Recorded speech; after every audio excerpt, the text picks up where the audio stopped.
Anh ơi, được không? Em để cho vào cái túi cho anh được không? Không biết hả? Vâng.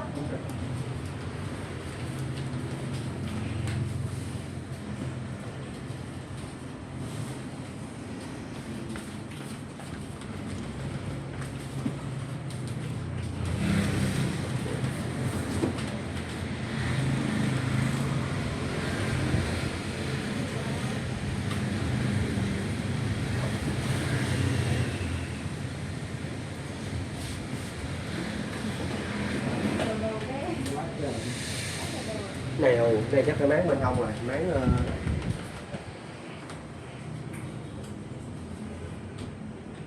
ngang rồi. Ồ, để ngang anh vậy, rồi bò nó ra lái rồi, bò nó lại được. Cái này để dọc, cái này để dọc, nhưng mà nó thiếu tầm dọc. Rồi, ra rồi. Rồi có rồi nè. Rồi chơi ra. Rồi, ok. Mày dưới cái xe ra được không? Ra được.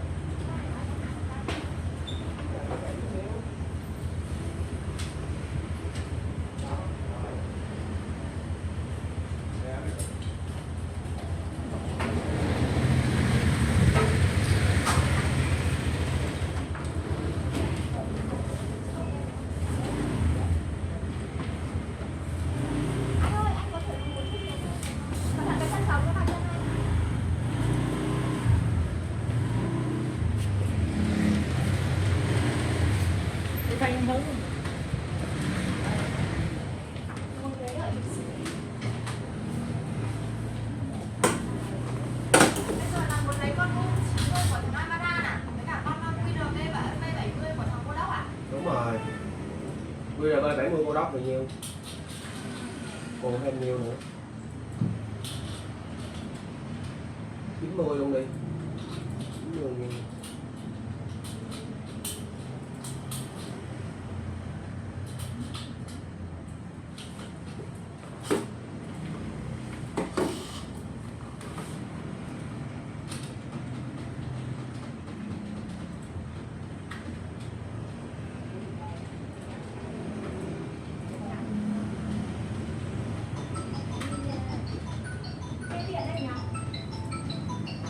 Cảm ơn nha.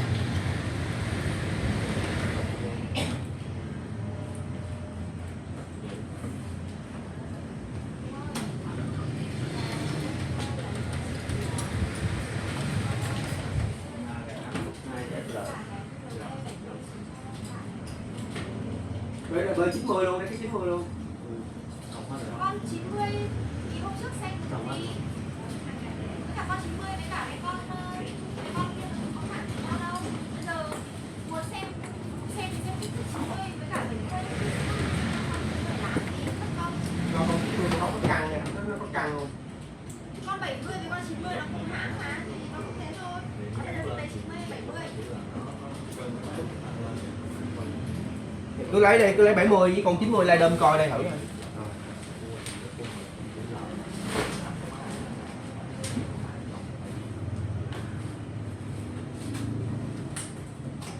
Có nghĩa là cái này á, nếu mà nghe nhập nhập nữa thì là để sẽ xây cái đầu ốc một tư cái đầu của Con QRB 70 thì đặt kho hết hàng rồi. Rồi, cái 90 cũng được.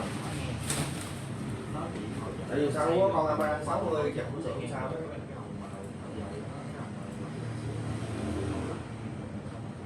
Hết hạn bao lâu có?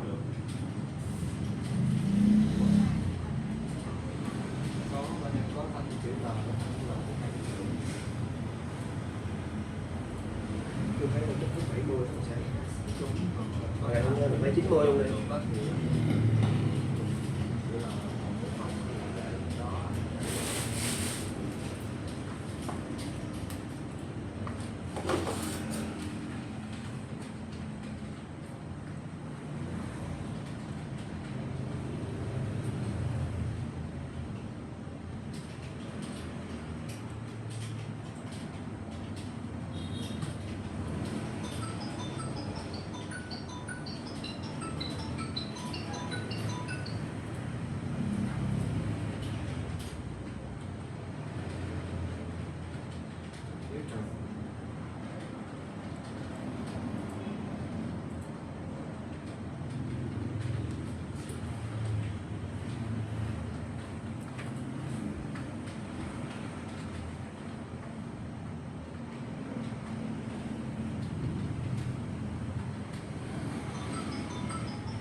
cái này thì anh cứ cầm máy qua bên em đi, cái VCD này nó không có siêu nên là mấy em không test được.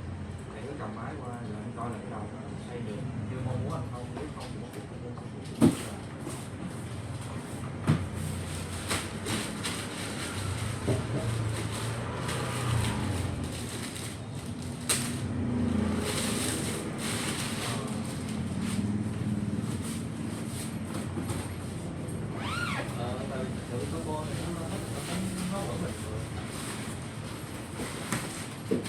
Đây là cái hộp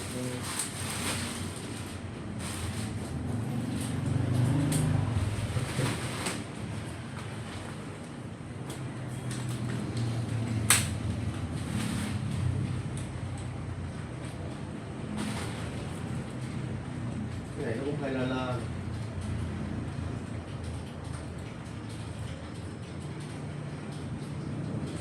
Càng cái gì cũng nhất. Sao?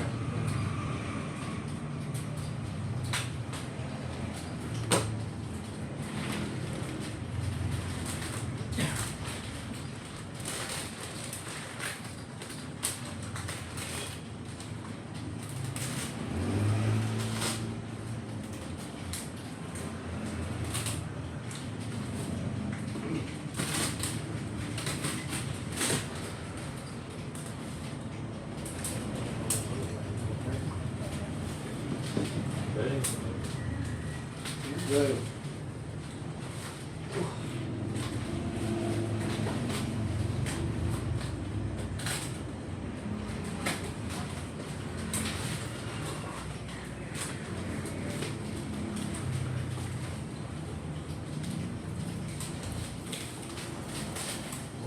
Để cái tay.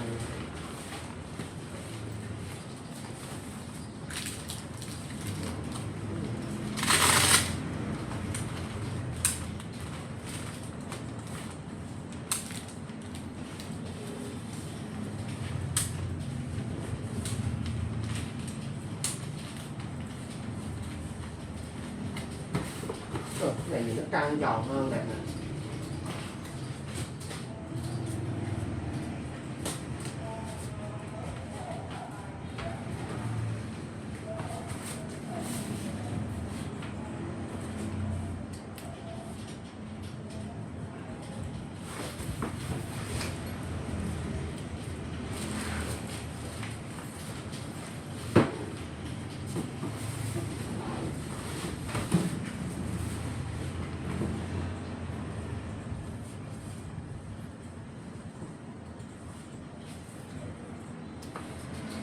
Ủa được không Nguyên?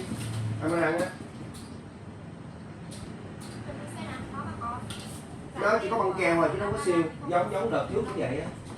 Giống cái keo đợt trước luôn. Hình như là nhớ là đợt trước có xem rồi sao mà. Xem con 60 này 90 chưa xem. Nhớ để cái bảng nếu như các bạn có lẫn nha.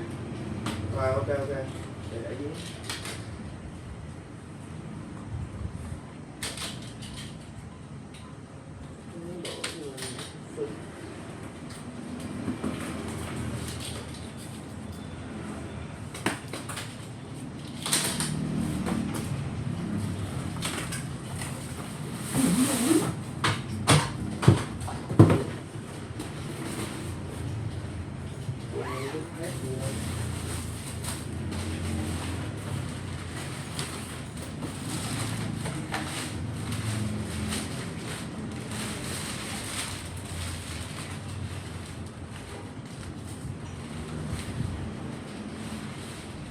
Được cái nó có cọng dây, thằng cổ đốc nó có cọng dây buộc đây.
đã nhận 265.000 đồng.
Chưa có lưới hả Quyên ơi? Không, cô đó nó chỉ có nó chỉ có 2 miếng thôi phải không? Thêm lưới là nhiêu? Rồi bây giờ còn hai đi, bây giờ lấy con này, mình lấy con này. Bây giờ bao nhiêu? Con này bao nhiêu? Có cả lưới là 2,8 triệu luôn phải không? 2,8 một không? Rồi lấy lưới luôn. Rồi chờ buồn chờ gì lại. Gắn luôn nha, gắn luôn. Rồi chắc chắn đổ con này cái cắn này cứng hơn nè, nên like coi này muốn so không? Nên thôi không phải so. Nhìn nó căng nó rất là đẹp luôn nè, thấy chưa? Thấy con này luôn. Nhưng mà không. Nhưng mà nếu mà về thao tác thì con đang diễn sướng hơn. Mấy cái này con cô đó bị rất là cứng, nó cứng. Của nên like của hàng, nhưng mà tại vì nên like có Amaran có 60 hơn nên con này nè.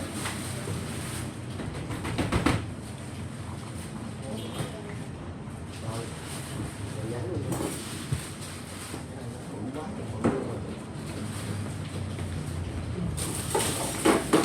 Đó, cái đó của thằng kia đó.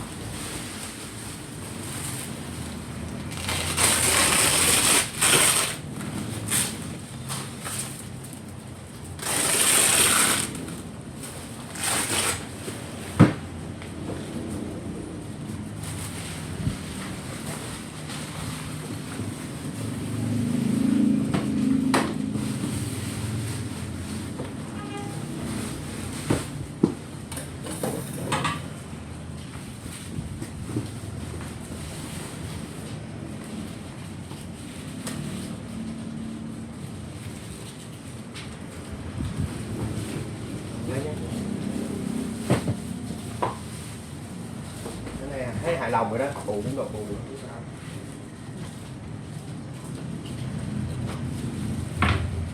Mấy cái bọc của dục đây còn có dục chưa? Cái bọc đây nè, cái bọc á. Rồi dục hết để lại. Để ở đây. Lỡ trường hợp khách nó đổi lại rồi sao? Giờ không có sao bọc giờ sao? Cái bọc cũ này lại ha. Như sao?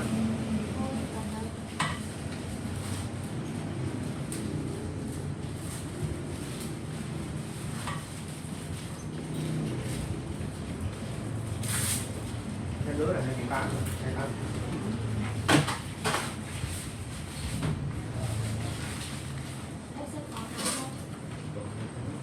Ủa con nói cái lưới nó khác à, đúng rồi khác.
Ủa còn hồi kỳ cái ông ở dưới Bình Thuận La Ghi gì đó ổng không nào đổi sang QR tới chúng tôi dùng lưới trả lại ở cái này.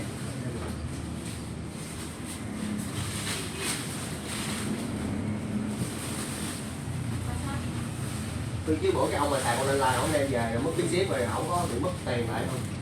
bên công ty phải trả phí vận chuyển 2 triệu đó. Ai bên mình bên HL hay là bên ổng? Bên mình Về ổng không mất gì hết. Ổng ra lấy hàng ổng kiểm tra rồi nhưng mà ổng không mất phí ship luôn. Mình mất phí ship 100.000. bây giờ ví dụ như trong trường hợp mà người ta mà nhận hàng người ta dùng không có được thì lúc đấy mình mới biết thương lượng với lại cả người ta thì người ta về phần vận chuyển.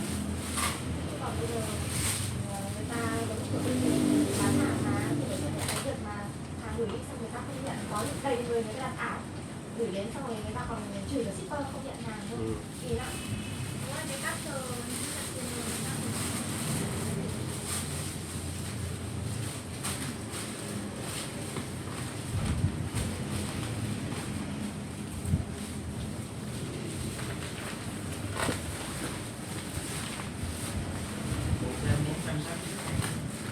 Rồi ok. Ủa là có tính chiết khấu luôn chưa? Hay là cái đổi mới đổi tính chiết khấu đúng không? Cái đầu mua mới tính nữa đúng không? Chua quá. ác cảm với nó. Căng gì vậy? Tay sống căng ra. Nào đến.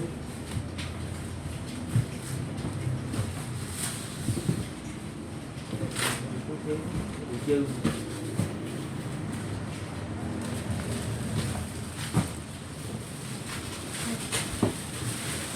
469 không anh? 469 đúng không? Rồi, để em đưa tiền mặt cho.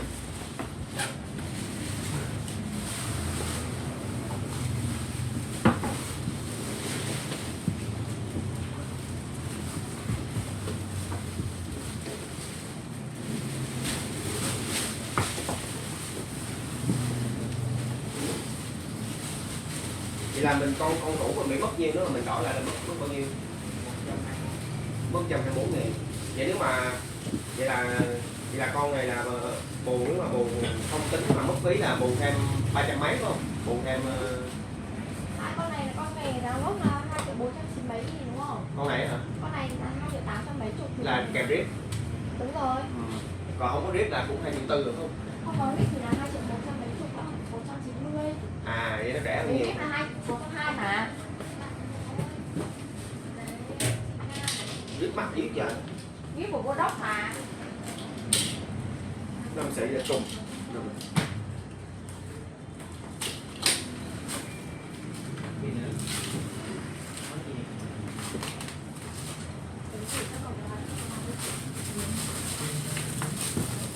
Cố lên, người ta làm hết rip rồi. Lốt nhiều đi. Rồi, ok. Rồi.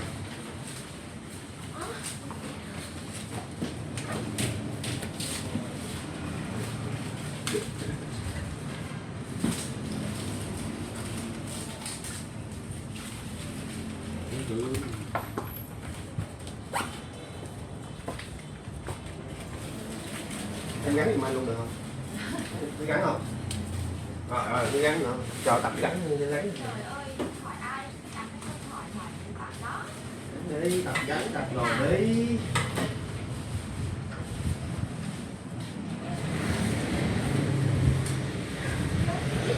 Đợi em. Đợi tí đó, đi hóa đơn. Hóa đơn rồi. Xin lỗi Không nha. sao, không sao, tại em. Gì đâu, lại ngồi nè, ngồi.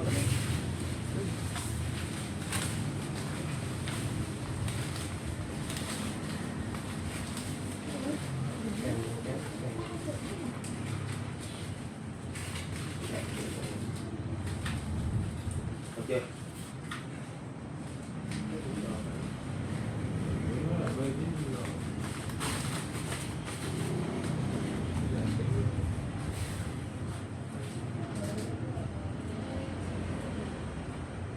Ủa cái này muốn bấm vô hay sao ta? Lưới của nó là B90G ấy. Đúng rồi đấy họ ơi. Ý là bạn viết cái P90L đấy bạn để dùng cho cái con P90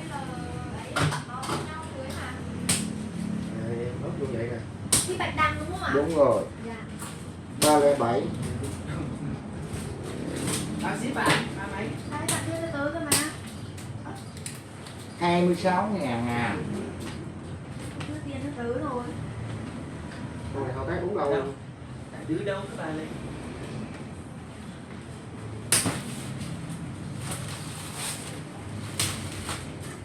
Tôi hỏi với chị rồi là mình 307 đúng không ạ? Em nghe chị hỏi là đúng không? Em cho là đúng rồi. Mà em nói 307 mà không có nghe chị nói là... Đúng rồi, đúng rồi. Rồi, Đúng rồi. rồi, ok. Nơi nào đấy Như? Cát hả? Rồi. Phải không? Đưa nhiều tiền. Cảm ơn nhá. Cát đi hả? Vâng, cắt đi thì mới tự làm được chú yên đó.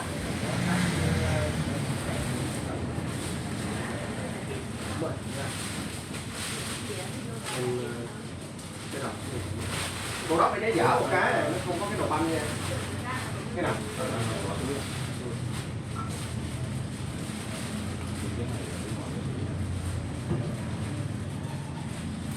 Để cái đi. Thì nó thấy là không ra thì Thấy ra là phải cho cái này vô nè, đó. Mà thay gì đó. Miếng bỏ này, họ cũng bán này. Rồi, ok.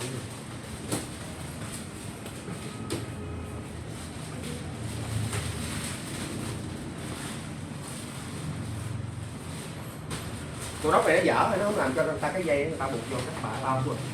Đấy.